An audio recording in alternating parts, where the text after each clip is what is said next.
کئی ممالک سے آگے نکل گیا، ہماری پیداوار بڑھ گئی، بیج بہت توانا بیج وہ مہیا کیا گیا اور ڈیمز بنائے گئے، منگلا ڈیم، تربیلا ڈیم اور اس طرح دوسرے منصوبے، نہریں بنائی گئیں، جس سے کہ ملک کے اندر ایک زرعی انقلاب آیا۔ اس کے بعد میں سمجھتا ہوں کہ تاریخ کے کئی ادوار میں اتار چڑھاؤ آتے رہے، لیکن یہ بات کہ اگر ہم کسان کی جو محنت ہے، مثال کے طور پر گندم، یقیناً اگر کسان کو اپنی گندم کی قیمت جو اس کے اوپر لاگت آتی ہے وہ نہیں ملے گی تو وہ کسان وہ گندم پیدا نہیں کرے گا، وہ کسی اور وہ زرعی جنس پیدا کرے گا، چلے جائے گا میز میں یا گنے میں یا کسی اور۔ لیکن اگر کسان کو قیمت مناسب ملتی ہے تو الحمدللہ کسان بڑے شوق سے محنت کرے گا اور گندم کی یا ابھی بات آج ہوئی کپاس کی، اس کی پیداوار میں دن رات ایک کر دے گا۔ مگر کیا یہ کافی ہے؟ میں سمجھتا ہوں کہ بات یہاں پر مکمل نہیں ہوتی۔ ایک تو بات طے ہے کہ کسان کو اس کا معاوضہ پورا ملنا چاہیے، جس طرح اس سال گندم کی قیمت بڑھائی گئی تو اللہ تعالیٰ کے فضل و کرم سے 10 سال میں ایک ریکارڈ گندم کی پیداوار ہوئی ہے۔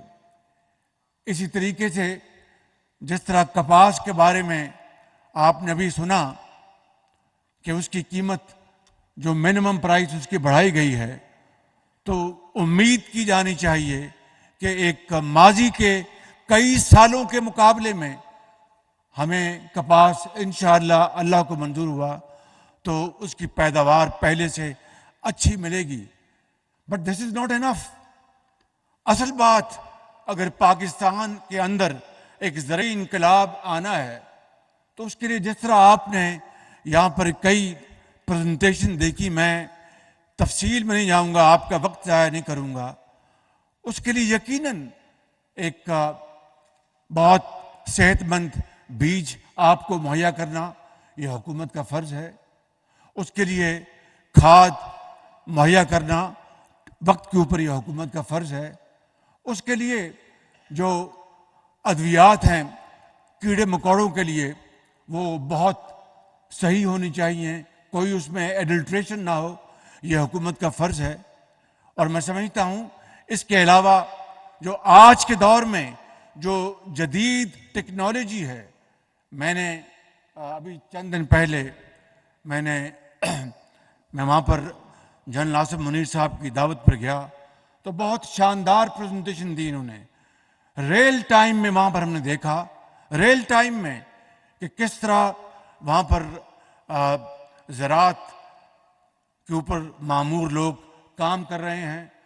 اگر پیسٹ وارننگ ہے تو اس کے لیے کیا نظام ہے، اور اگر وارننگ آئی تو پھر کس طرح اس کو ریل ٹائم میں کسانوں کو اس کی اطلاعات پہنچانی ہے، ادویات وہ مہیا کرنی ہے۔ اور میں نے یہ کہا، یہ کسان بھائی یہاں پر موجود ہیں، پورے پاکستان سے تشریف لائے ہوئے ہیں۔ میں نے ادرائے مذاق کہا وہاں پہ کہ اگر پاکستان میں اگر جعلی ادویات اگر سول کورٹس یا کے ذریعے ختم نہیں ہو سکتی تو پھر ہمیں جعلی ادویات کے خاتمے کے لیے آرمی ایکٹ لاگو کرنا چاہیے، تاکہ ملک کے اندر جو ایک کسان کی محنت ہے وہ ضائع نہ ہو۔ میں خود نمائی کی کوئی بات نہیں کرنا چاہتا، ایک حقیر آدمی ہوں، لیکن الحمدللہ 97 سے لے کے 99 تک جس صوبے میں مجھے میرے قائد نواز شریف نے ذمہ داری دی تھی، اپنی بہترین ٹیم کے ساتھ ہم نے جعلی ادویات کا مکمل طور پر خاتمہ کر دیا تھا۔ اور اگر کسان جو ہے وہ کھاد بھی ڈالے, وہ پانی بھی لے کے آئے, دن رات محنت کرے, اور جعلی ادویات کے ہاتھوں کسان خدا نہ خواستہ مارا جائے, تو وہ پاکستان کے لیے بہت بڑا ایک سیٹ بیک ہے, کسان کے لیے بہت بڑا سیٹ بیک ہے. تو یہ وہ تمام عوامل ہیں جو مل کر ہمیں پاکستان کی زراعت کو دنیا کے نقشے پہ ایک ممتاز ملک بنا سکتے ہیں, اس پہ کوئی دو رائے نہیں. میں اپنی بات پر واپس آتا ہوں کہ یہ جو جس ویژن کی سپاہ سالار صاحب نے بات کی, اصل حقیقت یہ ہے کہ یہ ان کی سوچ تھی. انہوں نے مجھے مشورہ دیا کہ شہباز شریف صاحب ہمیں اس طرف آگے چلنا چاہیے. تو اگر وہ اس وقت جنروسٹی سے کام لے رہے ہیں تو میں ان کو شکر گزار ہوں, لیکن یہ بات طے ہے کہ ہمیں مل کر, آج مل کر ہمیں اس بہت بڑے ویژن کو عملی جامہ پہنانا ہے, جس میں حکومت پاکستان, صوبائی حکومتیں, جس میں تمام متعلقہ ادارے, ریسرچ سینٹرز. اب آپ دیکھیے کہ ریسرچ سینٹرز کا اگر آپ نام لیں تو بڑے بڑے زبردست ریسرچ سینٹرز بنائے گئے پاکستان میں. ایوب ریسرچ سینٹر ہے پورے پاکستان کے اندر, لیکن وقت کے ساتھ ساتھ آپ نے دیکھا کہ یہ ادارے سب بیٹھ گئے. میں نے ابھی 3-4 مہینے پہلے, 5-6 مہینے پہلے میٹنگ کی, تو میں نے سارے جو ایکسپرٹ وائس چانسلر صاحبان تشریف لائے تھے اور دوسرے ایکسپرٹ تشریف لائے تھے, جاوید صاحب تھے, اور بڑے بڑے زبردست پروگریسو فارمرز تھے. تو میں نے ان سب کے سامنے بات کی. تو ریسرچ سینٹرز کو ریوائیو کرنے کے لیے مجھے انہوں نے کہا کہ ہمیں, کسی نے کہا 10 ارب روپیہ ایلوکیٹ کر دیں, 5 ارب کر دیں. میں نے کہا ہر چیز موجود ہے, اللہ تعالیٰ کے فضل و کرم سے ہم ہر چیز آپ کو مہیا کریں گے, لیکن اس کی کیا گارنٹی ہے کہ یہ دہائیوں سے جو ریسرچ سینٹرز بند پڑے, یہاں پر بیٹھے ہیں میرے سامنے بڑے انتہائی محترم اساتذہ کرام موجود ہیں جن کا میرے دل میں بے پناہ احترام ہے, لیکن کیا وجہ ہے کہ 60 کی دہائی کے بعد یہ تمام ادارے یہ بالکل سست روی کا شکار ہو گئے. دنیا آسمانوں سے باتیں کر رہی تھی اور ہمارے ریسرچ سینٹرز میں کوئی خاص پروڈکٹیو کام نہیں ہو رہا تھا, اور وہ جو میرٹ اور وہ ہنر اور محنت اور دیانت کو چھوڑ کر صرف اور صرف سیاسی بنیادوں پر تبادلے اور بھرتیاں ہو رہی تھی. یہ ہے وہ سب سے بڑا نقصان جس نے خالی زراعت کو نہیں پورے پاکستان کے معاشرے کو پہنچایا ہے, کہ ہم نے میرٹ کو ہم نے ایک طرف کر دیا, اور سفارش اور اقربا پروری وہ سکہ رائج الوقت بن گئی. اور یہی وجہ ہے کہ آج جو اسٹیٹ اونڈ انٹرپرائزز ہیں, 600 ارب روپے کا وہاں پر ہمارے جو بڑے سکیئرس ریسورسز وہاں بلیڈنگ ہو رہی ہے, جس میں پی آئی ہے, جس میں سٹیل مل ہے, جس میں بند پڑی مشین ٹول فیکٹریاں ہیں, الیکٹرک فیکٹری ہیں, پتہ نہیں کیا کیا. تو میں سمجھتا ہوں کہ یہ وہ وجہ ہے. اور جس طرح سپاہ سالار نے کہا کہ کوئی نہ کمی ہے ہمارے ملک کے اندر, بڑے بڑے اذہان ہیں, زرخیز زمین ہے, پہاڑ ہے, معدنیات ہیں, ہر چیز موجود ہے. آج اگر ہم اکٹھے ہوئے ہیں تو فیصلہ یہ کرنا ہے کہ اس ویژن کو ہم نے لے کر چلنا ہے, اکٹھے ہو کر ایک ہی صف میں کھڑے ہو گئے یوں محمود و ایاز, نہ کوئی بندہ رہا نہ کوئی بندہ نواز, کہ ہمیں مل کر ہمیں یہ کرنا ہوگا. یہ میں اور تم نہیں بلکہ ہم بن کر ہمیں اس کو آگے لے کے جانا ہوگا. تو یقین کر کے پاکستان دنیا کا ایک عظیم ملک بن سکتا ہے, لیکن باتوں سے نہیں, عمل سے. اور یہ عمل کا وقت آ گیا ہے. اس لیے میں نے کہا ہے, اور میں یہ کہہ رہا ہوں پھر ڈنکے کی چوٹ پر, کہ مجھے یہ نظر آ رہا ہے کہ انشاءاللہ یہ دوسرا زرعی انقلاب پاکستان میں رونما ہونے جا رہا ہے, اور اس میں the whole of the government is part of this program. وفاقی حکومت, صوبائی حکومتیں, تمام ادارے اور افواج پاکستان, اور ان کی جو اس وقت کمٹمنٹ ہے وہ it is very encouraging and I get emotional at times. یہ منسٹر ہمارے چیمہ صاحب بیٹھے ہیں، انتہائی لائق احترام ہیں، بہت ان کو اس کا زراعت کا علم ہے. اب دیکھیے کہ ملک کے اندر 4.5 ارب ڈالر کا ہم نے خوردنی تیل امپورٹ کیا. یہ منسٹر بیٹھے ہیں انڈسٹریز، ان کو مجھے بھجوانا پڑا وہاں پر. انڈونیشیا گئے تھے آپ وہاں پر، کیونکہ اس زمانے میں اپنا بہت زیادہ دنیا میں اپنا بندش تھی اور قیمتیں آسمانوں سے باتیں کر رہی تھیں. یہ جا کے خوردنی تیل لے کے آئے. اب بتائیے کہ پاکستان اگر 4.5 ارب ڈالر خوردنی تیل امپورٹ کرنے پر صرف کرے گا تو پھر ہمارا ایک جو ڈیولپنگ کنٹری جو ہے کہاں جائیں گے ہم؟ یہ جو ہمارے جو کوسٹل ایریاز ہیں وہاں پر پام ٹریز وہ لگ سکتے ہیں، ہمارے کنولا ہے، ہمارا سن فلاور ہے. ہم اگر ہمت کریں، کوشش کریں تو آج یہ سیمینار یہ روایتی سیمینار نہیں ہے.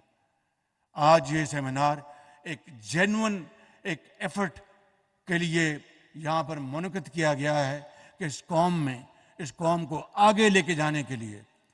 دیکھیے وہ زمانہ تھا جب ہمسائے ملک سے زیادہ کاٹن ہم پیدا کرتے تھے. ابھی آپ کو فگرز بتا دیے گئے، میں اس کو ریپیٹ نہیں کرتا. ہم گندم میں بھی پر ایکڑ ییلڈ میں ہم کم ہیں بعض ممالک سے، ہم گنے میں بھی کم ہیں، ہم کپاس میں بھی کم ہیں. تو بتائیے کہ وہ ملک پاکستان، خداداد ملک پاکستان، جس کو عظیم قربانیوں کے بعد حاصل کیا گیا، تو آج جس جگہ پہ ہم کھڑے ہیں میں سمجھتا ہوں کہ اس کو بدلنے کے لیے اللہ تعالیٰ نے ہمیں تمام وسائل دیے ہیں. The only thing we need to do is the will to do. اور اگر پھر ہم یہ کمر بستہ ہو جائیں تو پھر انشاءاللہ کوئی پہاڑ سمندر ہمارے راستے میں رکاوٹ نہیں بنے گا. میں یہاں پر یہ بتانا چاہتا ہوں کہ اس ویژن کے ذریعے اور اس پروگرام کے ذریعے انشاءاللہ خلیجی ممالک سے یہاں پر انویسٹمنٹ ہوں گی، کیونکہ پاکستان اب مزید قرض لینے کا متحمل نہیں ہو سکتا. میں نہیں بتا سکتا آپ کو، یہ سپاہ سالار آپ کو نہیں بتا سکتے، یہ فائنانس منسٹر آپ کو نہیں بتا سکتے کہ کس طرح ہم ترلے منتیں کر کے ہم اپنا لونز لے رہے ہیں اور ملک کو جو ڈیفالٹ سے بچانے کے لیے پوری کوشش کی گئی. اور خدا کا شکر ہے کہ آئی ایم ایف کا ایز اے ٹیم ورک بھرپور دن رات محنت سے وہ پروگرام SLA ہوا، اور اب انشاءاللہ 2 دن بعد بورڈ کی میٹنگ بھی ہو جائے گی. But this is not enough. It is just the beginning of a long journey of hard work and untiring efforts. اس کے لیے ہمیں ویژن بھی چاہیے، اس میں ٹیم ورک بھی چاہیے اور شبانہ روز محنت کرنی ہوگی. تو اگر ہم اس ویژن کو جو ہمارا گرین پاکستان انیشیٹو ہے اس کے لیے خلیجی ممالک سے وہ انویسٹمنٹس کرنے کے لیے تیار ہیں. 3-4 دن پہلے جب ہماری میٹنگ ہوئی تو وہاں پر ان کے سفراء موجود تھے. جب ہمیں سپاہ سالار نے ہمیں وہاں پر انوائٹ کیا اور وہ بالکل تیار ہیں کہ ہم پاکستان میں انویسٹمنٹس کرنے کے لیے تیار ہیں، اور وہ آئیں انویسٹمنٹس کریں، یہاں پر اجناس پیدا کریں اور لے جائیں. یہ زمین تو یہیں رہے گی قیامت تک، کوئی نہیں اس زمین کو لے کے جا سکتا. لیکن وہاں سے اگر مشینری آتی ہے، جدید آلات آتے ہیں، جس طرح لیزر لیولنگ کی بات کی ابھی ایک ایکسپرٹ نے، اور دوسرے آلات. ایک زمانہ تھا یہ بات ہو رہی تھی لیزنگ کمپنیز کی. اور بھائی لیزنگ کمپنیز تو 40 سال 30 سال پہلے بن گئی تھیں، جہاں پر جان ڈیئر کے کمبائن ہارویسٹر آتے تھے، تھریشرز آتے تھے اور دوسرے آلات آتے تھے. لیکن نظام اس طرح خراب ہوا، اس طرح بگڑا کہ اس کے بارے میں مزید تفصیل میں جانے کی ضرورت نہیں ہے. آج پھر اللہ تعالیٰ نے موقع دیا ہے، ہم سب اکٹھے ہیں. ہمیں اور دیکھیے یہ بات ذہن میں رکھنی چاہیے کہ کوئی سرمایہ کار کسی ملک میں سرمایہ کاری نہیں کرتا جب تک کہ وہاں کے جو سیاسی حالات وہ سٹیبل نہ ہوں. باہر کی انویسٹمنٹ تو دور کی بات ہے، اپنے انویسٹ نہیں کرتے. تو اس لیے اگر ہم نے مل کر پاکستان کو دوبارہ اب اپنے پاؤں پہ کھڑا کرنا ہے اور بتانا ہے ان اپنے بھائیوں دوستوں کو جنہوں نے ہماری ہمیشہ مدد کی کہ اب ہم اپنے پاؤں پر کھڑے ہونے جا رہے ہیں، تو یقین کریں وہ دل کھول کر یہاں پر سرمایہ کاری کریں گے. اور اس پروگرام کے ذریعے انشاءاللہ اگلے 4-5 سال میں بہت زیادہ جو ہائی فگرز کو پچ کرنے کا قائل نہیں ہوں، لیکن اگر ایوریج اوس بھی اگر لے لے تو 4-5 سال میں اس میدان میں انشاءاللہ 30-40 ارب $50 ارب کی سرمایہ کاری کہیں نہیں گئی. اور وہ پھر آپ اجناس پیدا کریں جو لینڈ آپ کی جو کاشتکاری کے قابل ہے مگر نہیں ہو رہی کہ وہاں پر پانی نہیں ہے, یہاں پر ہم گئے نہیں, اس کو ہم بروئے کار لائیں گے تو کتنی آپ کی پروڈکشن بڑھے گی جو آپ ایکسپورٹ کریں گے. ڈاکٹر محبوب الحق نے کہا تھا کہ 60 کی دہائی میں کہ Pakistan is green basket for the Gulf status.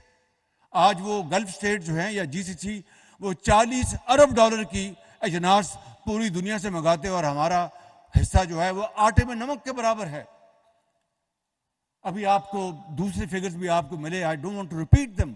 میں یہ کہنا چاہتا ہوں کہ اس سے انشاءاللہ اس پروگرام سے تقریباً 40 لاکھ لوگوں کو جابز ملیں گے, اور ہماری جو یہ کسان بھائی یہ اس بات کی گواہی دیں گے چونکہ ہماری جو کولڈ چین اویلیبل نہیں ہے, ہمارے جو دوسرے جو اپنا جو ارینجمنٹس ہیں وہ موجود نہیں ہیں, بے شمار ان کی محنت ضائع ہو جاتی جب پھل سبزیاں گلیوں محلوں میں اپنا گلتے سڑتے ہیں.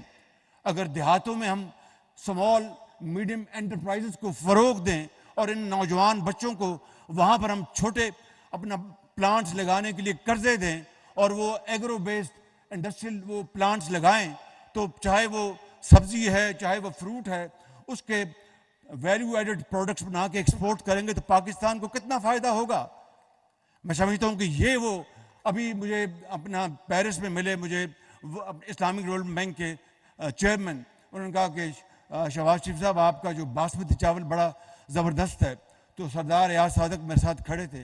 میں نے کہا ہم انشاءاللہ ایک اور ان کو تحفہ بھجوائیں گے اور جو سب سے لمبا باسمتی چاول جو ہے وہ ہم ان کو بھجوائیں گے. لیکن اب باسمتی میں اب آپ کے اور بھی کمپٹیٹرز آ گئے ہیں دنیا میں, تو میں سمجھتا ہوں کہ ہمیں انشاءاللہ جس طرح یہاں پر بتایا گیا کہ ہمیں اپنے اللہ پر توکل کرنا ہوگا, ہمیں اٹھنا ہوگا اور اس بات کو تسلیم کرنا ہوگا کہ ہم ماضی کو خیر بات کہہ کے رونا دھونا نہیں, ہمت کر کے انشاءاللہ پاکستان کو انشاءاللہ اس کا کھویا ہوا مقام ضرور دلوائیں گے. اور یہ کس طرح ہوگا مجھے بار بار پھر انہی اشعار پر اقبال کے مجھے تکیہ کرنا پڑتا ہے کہ وہ بہت میسمرائزنگ اس کا پیغام ہے اقبال کا کہ تمنا آبرو کی ہے اگر گلزار ہستی میں, تمنا آبرو کی ہے اگر گلزار ہستی میں, تو کانٹوں میں الجھ کر زندگی کرنے کی خو کر لے, اور نہیں یہ شان خودداری چمن سے توڑ کر تجھ کو کوئی دستار میں رکھ لے, کوئی زیب گلو کر لے. میرے بزرگوں, نوجوان ساتھیوں, بہنوں, میں آپ کو آخر میں یہ کہنا چاہتا ہوں کہ یہ جو گرین پاکستان انیشیٹو جو ہے یہ ہمارا ایک مشترکہ قومی ہمارا فریضہ ہے, ہماری ذمہ داری ہے, اور میں دل کی گہرائیوں سے شکریہ ادا کرتا ہوں سپہ سالار صاحب کا, ان کی پوری اس تعاون کا اور کمٹمنٹ کا.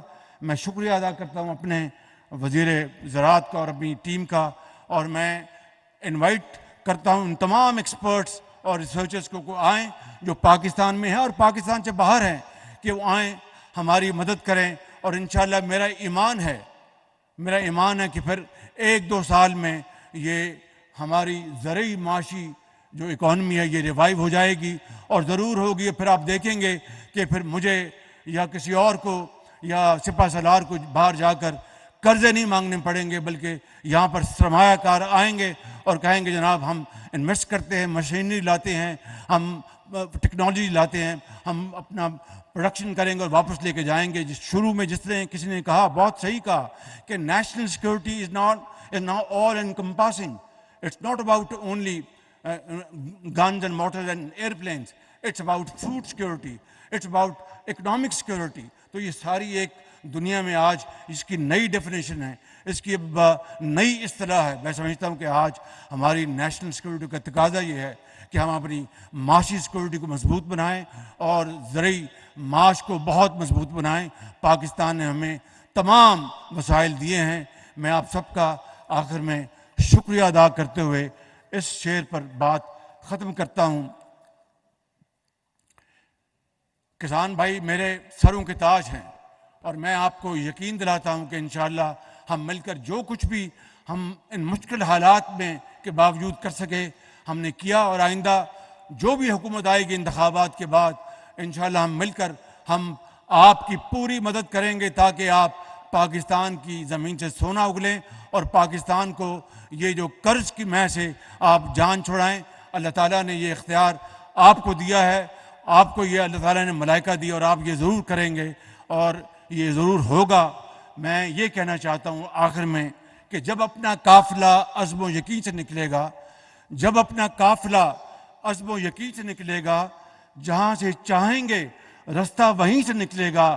وطن کی مٹی مجھے ایڑیاں رگڑنے دے، مجھے یقین ہے چشمہ یہیں سے نکلے گا۔ پاکستان پائندہ باد۔ وزیر اعظم محمد شہباز شریف گرین پاکستان انیشیٹو کے تحت غذائی تحفظ پر قومی سیمینار سے خطاب کر رہے تھے۔ انہوں نے کہا کہ زراعت کو ترقی دینے کے لیے کسانوں کو وسائل چاہیے، حکومت کسانوں کو ہر ممکن وسائل فراہم کرے گی۔ زراعت کا شعبہ پاکستان کی معیشت میں ریڑھ کی ہڈی کی حیثیت رکھتا ہے۔ پاکستان میں 1960 کے بعد دوسرا بڑا گرین انقلاب لایا جا رہا ہے۔ 60 کی دہائی میں زراعت کے شعبے نے بے مثال ترقی کی۔ ایک مرتبہ پھر زرعی شعبے کی ترقی کے لیے تمام ممکنہ اقدامات کیے جا رہے ہیں۔ ہمیں مل کر بہت بڑے ویژن کو عملی جامہ پہنانا ہوگا، تبھی پاکستان ترقی یافتہ ممالک کی صف میں شامل ہو پائے گا۔ ان کا کہنا تھا کہ پاکستان میں سرمایہ کاری آئے گی اور روزگار کے مواقع بھی پیدا ہوں گے۔